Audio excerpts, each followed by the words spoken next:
Stuttering made me an extrovert.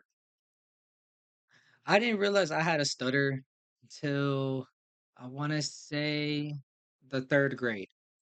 I had went those first 3 years of school not knowing that I had a stuttering problem.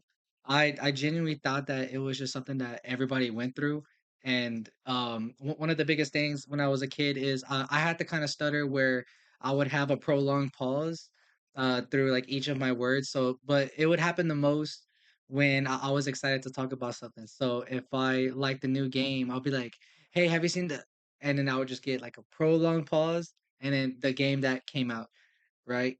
For those first 3 years, like I said, I didn't notice at all. I really thought it was just something that everybody went through because I think the only other person who stuttered in my family was just my older brother. But even then, my family had the compassion to wait and hear out what my thoughts were. And sometimes I would get a little like, "All right, calm down. Let's reset. Let's try it again."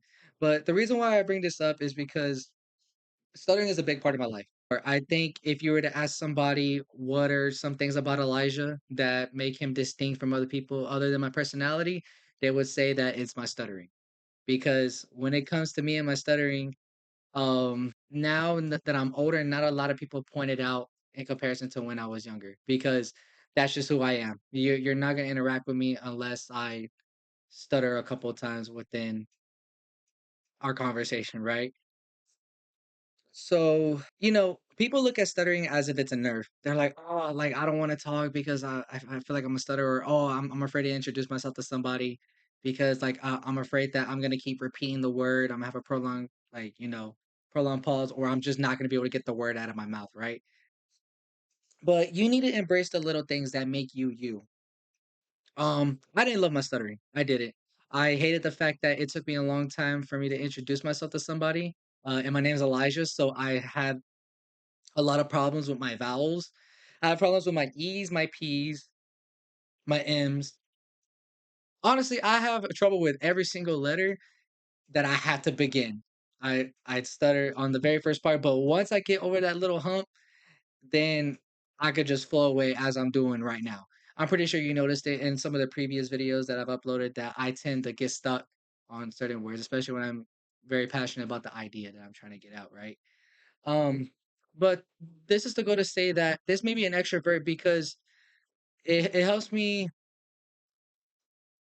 make a distinction between someone that genuinely wants to have a conversation with me or they're not interested in me. If they can't get over the fact that I have a little stutter or they just gotta point it out or they can't even sit through that little pause. I mean, even though it could be seen as rude to try to cut someone off, but this really helped me understand that this is a part of me.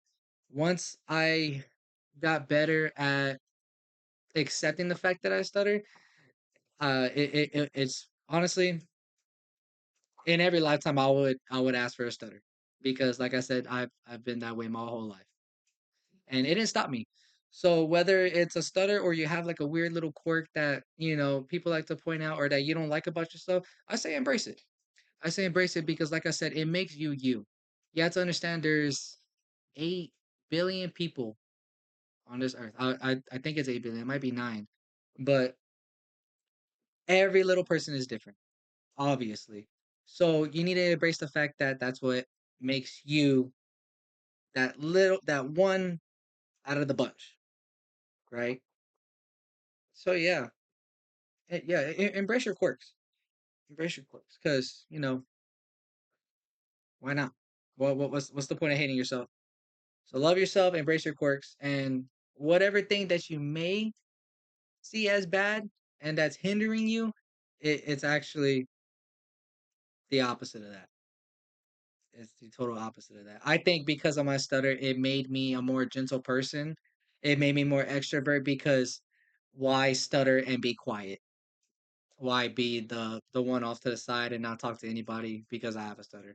I don't think that sounds right. I mean, to me, all because I overcame it. So if you have a stutter, embrace it.